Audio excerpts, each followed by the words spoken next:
Hey everyone, welcome to another episode of Behind the Stud. What are you doing, Jimmy? Stud. Behind the stud? Behind the studs. Really?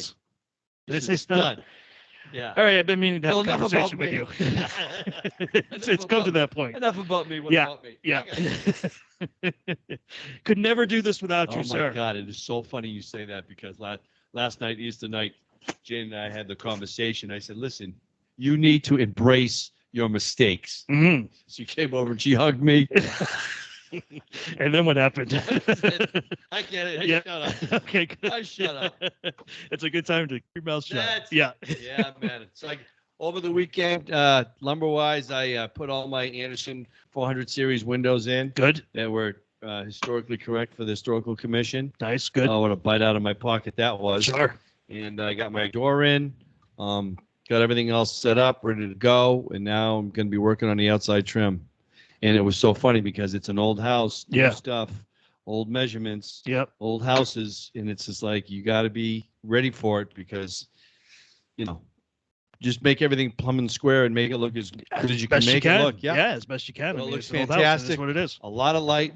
Very happy with the windows. Thank God Good. I got them in now Yeah. because there's still a delay on all that Of stuff. course But we're going to there talk is. about that today. We're going on to get our into show. all that sort of stuff. All that so stuff today. Get you guys the inside track. Oh my God, we got the men.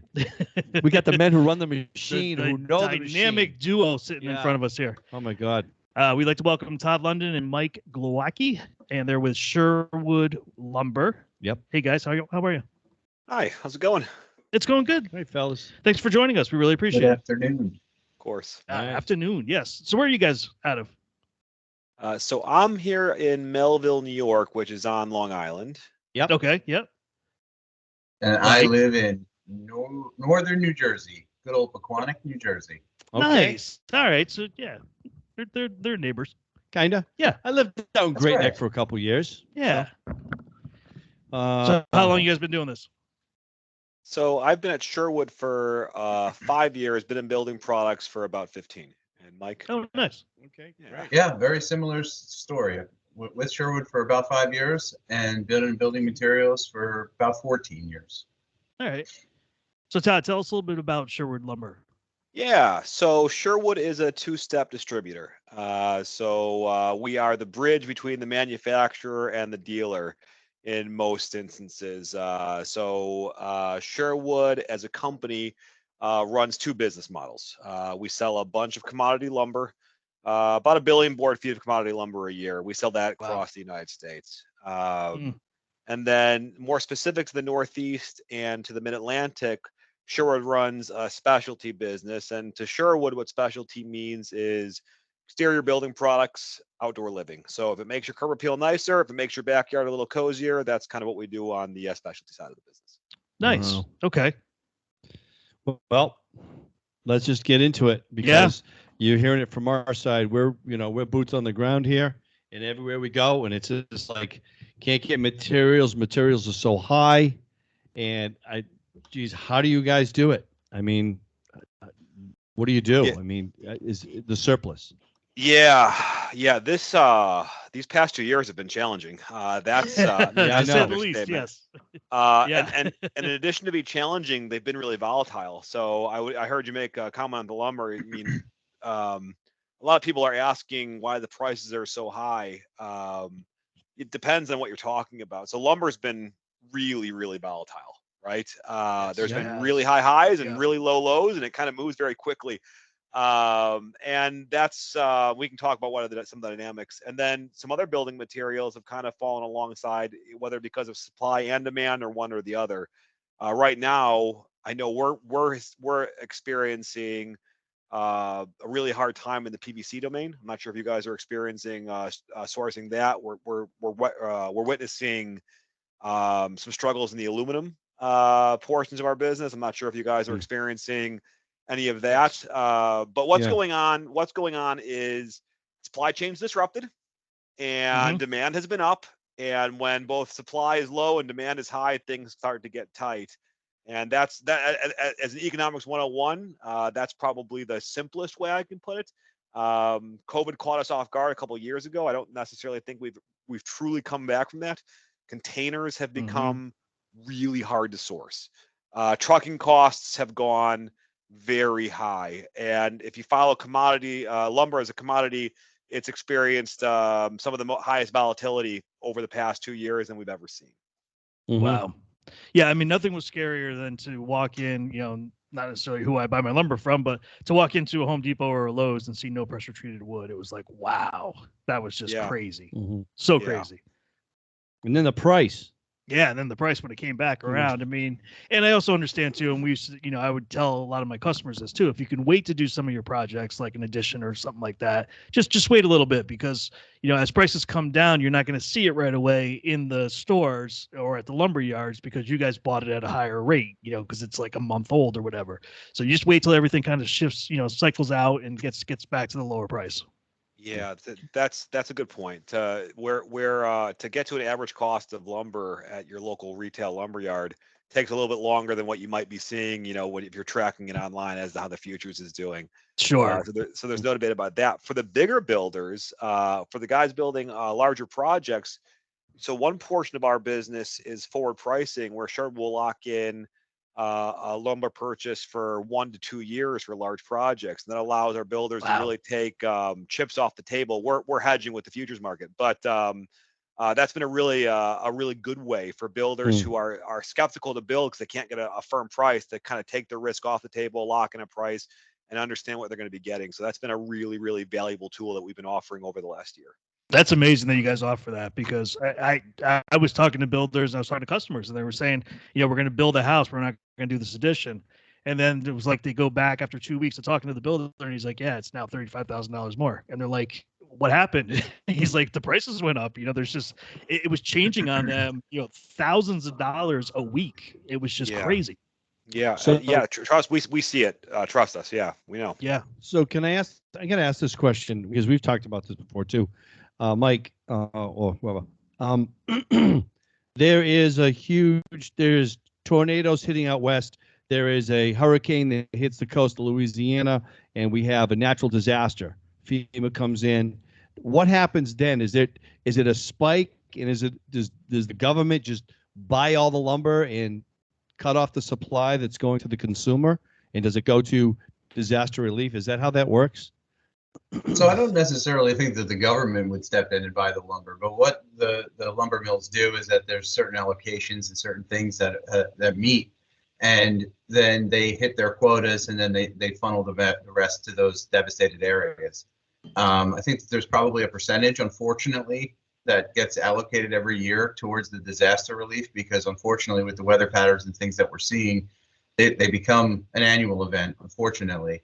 And so if we can kind of budget for overages, it kind of creates a little bit of an avenue of an opportunity to kind of help support those local markets that have been devastated.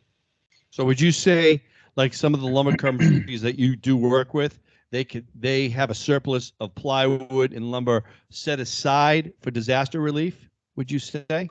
Would that? Todd, you could probably kind of shed a little bit more light on that, but it's not like if they. Yeah, I don't think that there's stuff that's just designated, but what we'll do is that if there is a devastating event, there's avenues that will take precedence. So that's obviously a lot of what you're seeing now too, with the disruption in the supply chain, where it's like, well, I thought this truck was supposed to be here 2 weeks ago, but it got relocated to Louisiana or wherever, like the hurricane or a tornado or whatever the event might be. Mm-hmm.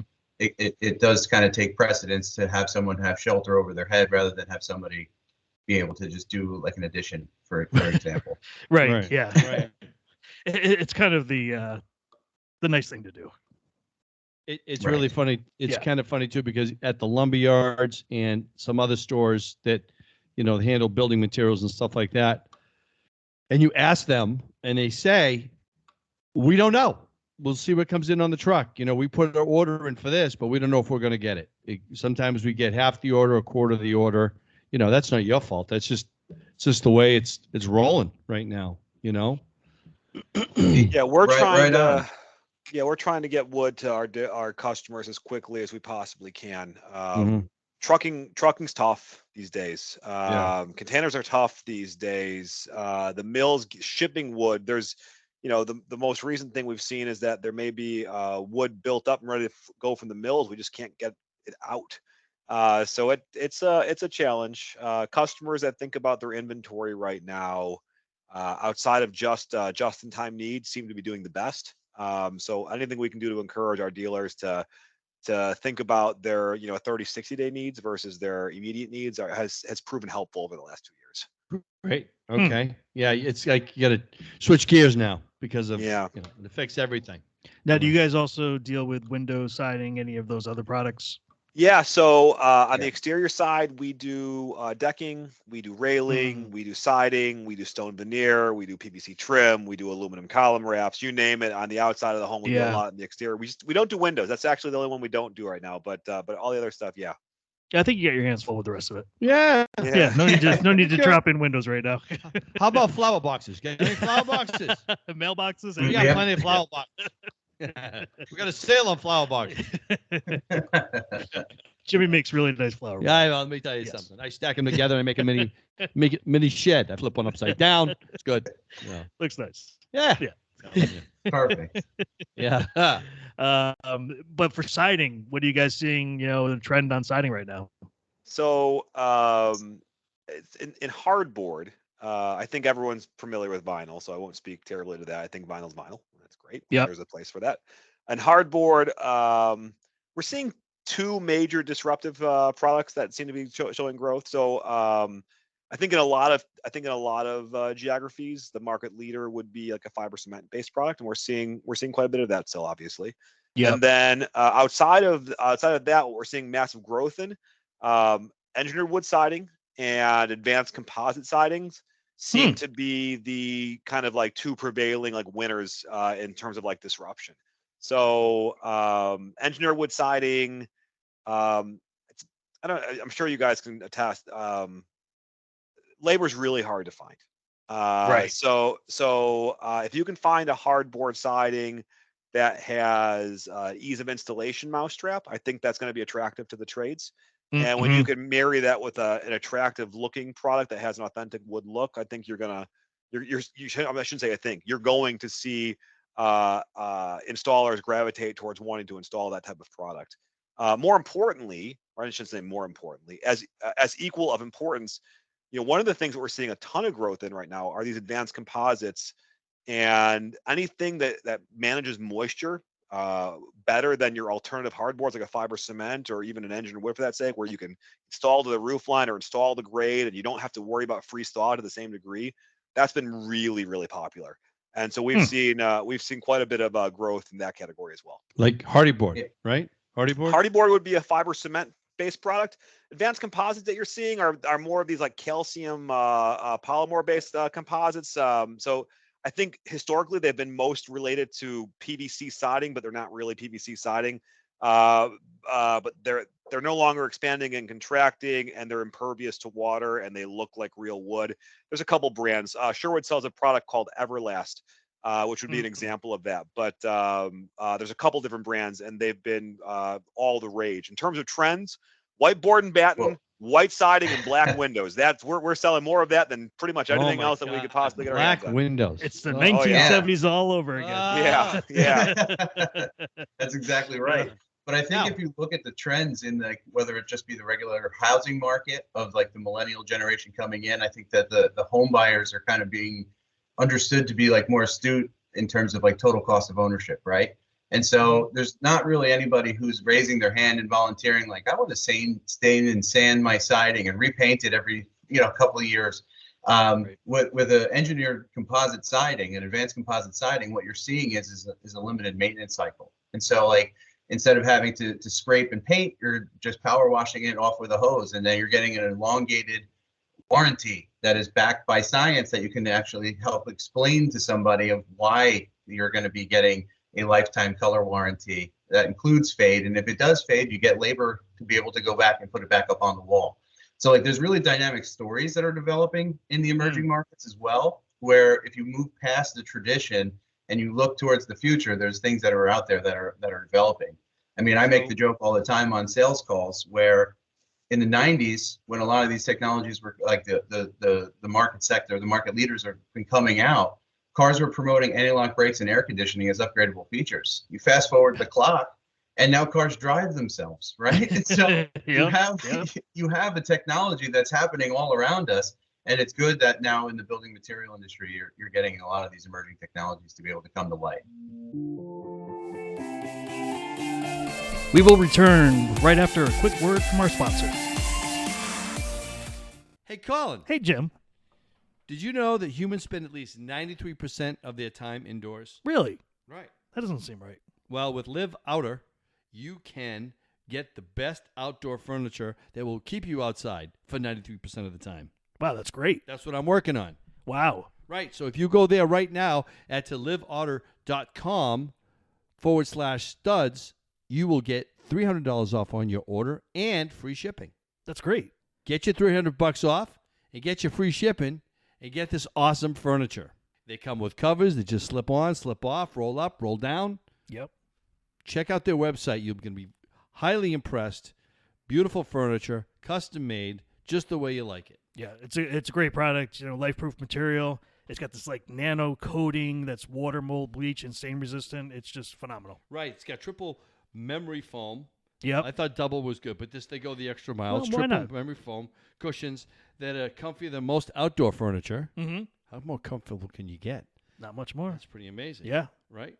There's over 1,000 neighborhood showrooms all over the country. Well, basically, you can call them. You want to look at some furniture. They set you up with somebody who lives across the country. You do a Skype call or you do a phone call, a FaceTime, Yep. and you get to see their furniture. It's phenomenal. There you go. It's like its own personal showcase. Yep. They set you up with a concierge at the company of Outer, and they just organize everything for you. It's great. Right. So go liveouter.com/studs and get your $300 off. Yep. And free shipping. liveouter.com/studs. Nice. Beautiful. And a big thank you to our sponsor. Now, back to the show. So, I got to put cedar clapboard siding. I got a house built in the 1700s, and I'm in the historical district. So, is there anything I can get that looks like cedar clapboard siding that's out there right now? Yeah, we actually there's a product, a really trendy product right now. There's a couple brands, but the segment is called thermally modified woods. They make siding and they make decking products. But what they're doing is they're taking this wood and for siding they make clapboards and nickel gap and all sorts of fun stuff like that. And they put it in more or less an oven, and between heat and steam and some time they're concocting these boards where it's like sapping the sugars out, it's lowering the moisture content out, and it's a much more durable version of cedar siding than we've ever seen before. There's a couple of brands that you can look at. Americana is one that's made right here in Pennsylvania. It's not too far from you if you want to take a look at one. But what they do is after they've cooked this material, it turns to this beautiful like caramel brown. And then over the course of time, no different than cedar, it kind of like ages into that really like nice looking silver that you'd expect from a cedar. And that's a really good product. It's a very cool product that we're seeing quite a bit of growth on right now. So it's called thermal modified wood, is what you're saying. Thermally modified wood, which is slang for they're putting wood in an oven and cooking it Air fryer. with a certain recipe. Yeah. Nice. During COVID, one of the hottest items was an air fryer, right? And so Right. the wood manufacturers picked up on that, and they're able to kind of to modify that wood. Exactly right. I don't think we have that. Have you seen that? I haven't seen it. No, I haven't seen I'll get it. you haven't seen it samples. where Your we are. neighbors. Yeah, Absolutely. Yeah. It's gorgeous, and it's piece. more durable. Do you have some? I have a piece of decking right here. Oh, look at that! There you Yeah, go. nice. That's not the that's not the clapboard, but you. It's not a clapboard, but it's decking. So what it does is that with the air fryer, it pulls the moisture and the sugars out of the wood, and it helps purify it, much like a pressure treated wood, but you don't have to use any harsh chemicals. So not only does it look really good and it aged really well, but it's actually environmentally conscious as well. How is it cost wise? How is it cost? Oh, so okay. So the decking That's a that great Michael's question. showing you is like an alternative to EPA, tropical hardwood that's a lot easier to source. It looks just as good. It's going to come in lower than what an EPA would cost. So the cost is going to be economically friendly to you. On the siding, the same idea. It's going to be economically friendly compared to like your typical cedar. Wow. Yeah. Wow. Huh. Oh my God! I gotta get when this. you come, Hey, give when us a you look call. at it from a We're labor- happy to take care of that for you. Might I was take a gonna while say, to get the that's right. trucking out to you. You get the truck running. Here's the thing, guys. We've been going back and forth. I'm a wood guy. I've never been a huge fan of the AZAC or the Trex. I don't think it's not there yet as far as I'm concerned. The case every year there's always another problem, and there are problems with it. People just think it's one and done. It gets cleaned, but then it gets dirty, and then you got to buy a certain cleaner to clean them. I've seen some horror stories, so I'm a kind of like of a wood guy. But now that where we're going, and now that what you're telling me, I'm like, I just turned a corner. It's a light bulb that just went off. I'm very interested in this material that you guys are talking about. So, yeah, the more information we can get, the better. Get it out there. Of course. Yeah. Get some rings in. No problem. We got you. Thank you, man. Cool. Because because it's all paintable, correct? Is stainable or paintable? Stainable, both. Mm. And they can make it in relatively exotic species, right? I mean, Americana makes them. They're dabbling with some cherry. They're dabbling with walnut. They have ash, pine, you name it. I just found I have some nickel gap in my office. I can't believe that. They'll be sandbagging you guys. Here you go. Here's some nickel gap siding that you can put together. So if you're looking, So they mill it. It's They tongue and mill it groove. into different patterns. the nickel gap is tongue and groove. Yeah, you can see here. Yeah. Oh wow, very nice. Wow. Yeah, it comes random lengths. So If you look, just directionally speaking, if you look as a trend in the building product space, so thermally modified took off in the Pacific Northwest. It's actually pretty established at this point. There's a number of manufacturers who are validating the space. Americana is the one that we choose. There's one in Canada, Thermal Canada or something, and then there's some European imports, Thermery and Kebony. So it's not as if there's just one brand at this point, but the space is relatively validated. It's a great looking product. It's going to perform better than normal wood, and it's going to come in a little bit more economically friendly. So it's got a good runway to take off. All the things I just said are typically things that you need to nod your head to get building products off the ground. Do you have to nail it or fasten it a Yeah, different that's what I was way? going to ask too. Nail or fasten it a different way? Screw it, nail it, glue it? No. The installation wouldn't be much different than your typical nickel gap siding installation that you or clapboard siding installation that you would typically be accustomed to. So all the fasteners and if the are hidden. pandemic, that's right. Yeah, most of them are hidden. There's no face nailing necessary.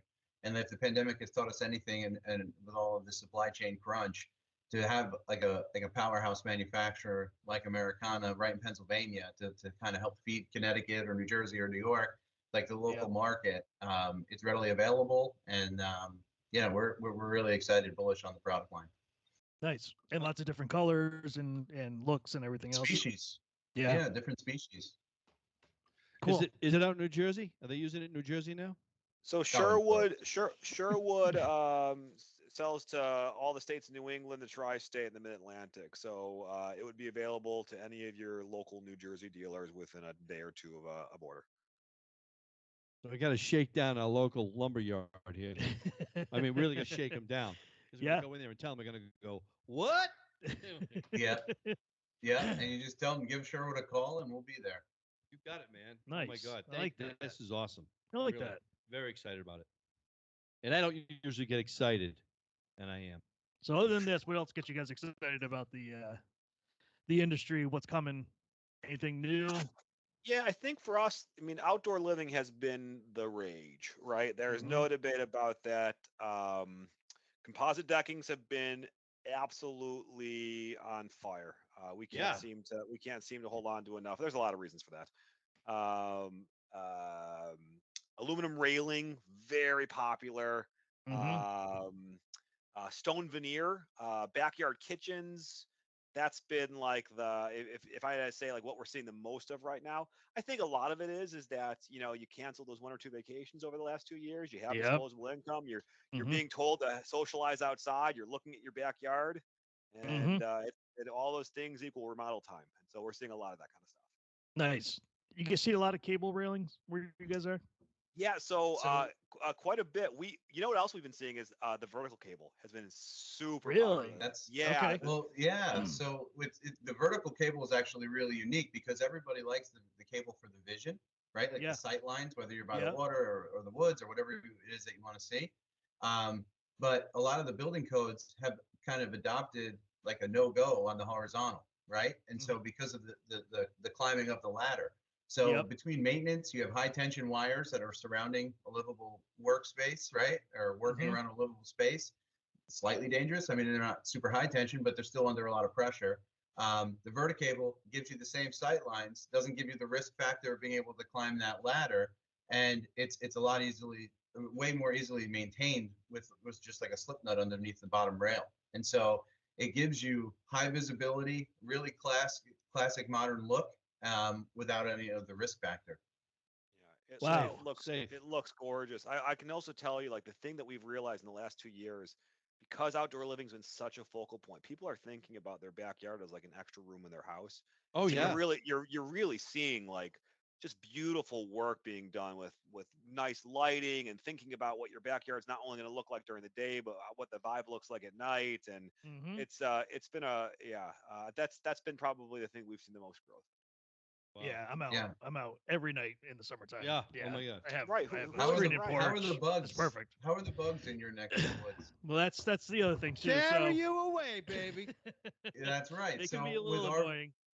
with our aluminum rail manufacturer, they actually have something called it's Westbury, and they have something called screen rail. So they make aluminum extrusions to make larger than average screens for backyard covered porches, underneath covered decks, etc. So like we've seen an explosion in terms of screen rail because of the opportunity for that fifth room or whatever you want to call it. Exactly. And so like it really creates like a comfortable living space. And I think, again, over the last couple of years, with people being home a heck of a lot more than they've ever been. I mean, I used my home as like a short-term hotel, right? You know, traveling all over the East Coast, kind of selling my wares. But now that you're home and you're seeing like, wow, there is an opportunity for improvement, and we've done the kitchen, we did the bath, you know, we could sand floors, but really what we want to focus on is being able to live in our space and have fun and actually like live in our home. Nice. Yeah, it's a good point. The add-on I'd point out there is the mixture of the hardscapes we're really seeing too. So you see composite decking mixed with wood, mixed with stone. We're seeing a ton of that. That's just a beautiful look in the end. Nice. Yeah. So basically, I'm thinking about my porch up in New Hampshire, and if it's elevated, Jimmy's got like 20 homes. He's just my like printing God, money dude. over here. So it's just that's what I'm doing. It's just hang out with me. Yeah.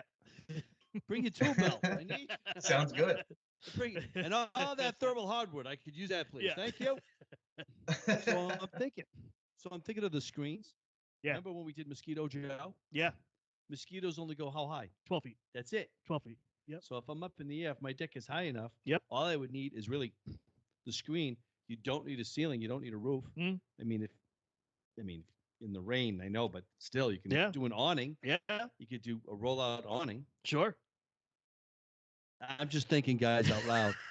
Is that true? Do mosquitoes only go 12 feet high? That's it. Yeah. People don't know that. They only go so high. I wouldn't have known that. That's And when I you see wouldn't the have known bats that either. flying around and those, what are those bugs that eat like little insects? So everybody seems to think that it's like they're getting all the mosquitoes, but the mosquitoes aren't up that high.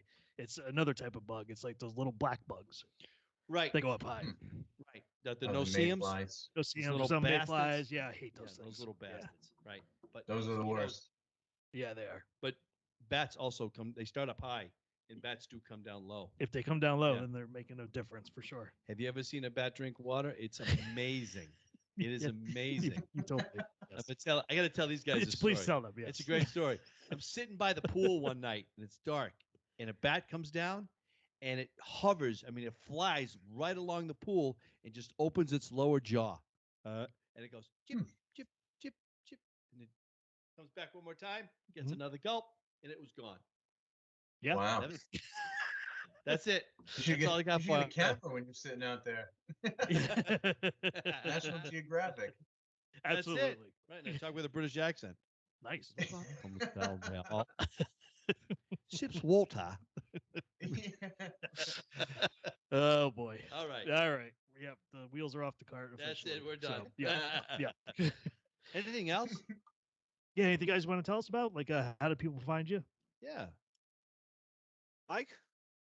Yeah. So, one thing that I always kind of promote is like lean on your product experts. And one way to do that is to follow us on Instagram and LinkedIn. That's kind of where we push out a lot of our content to be able to show you new and innovative products. You probably would have learned about a thermally modified wood if you were following us. So now we know we got 2 new followers to There you look go. forward Isn't to. that amazing how social media can control your company?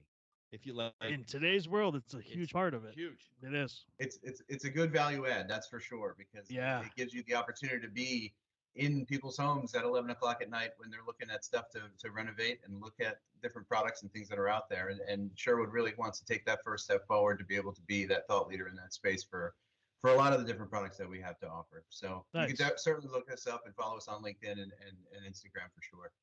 Awesome. Awesome. All right. Perfect. This was a great show. Gentlemen, thank you. Really appreciate you taking the time to join us. Yeah, man. So again, Sherwood Lumber. We had Todd London and Mike Glowacki.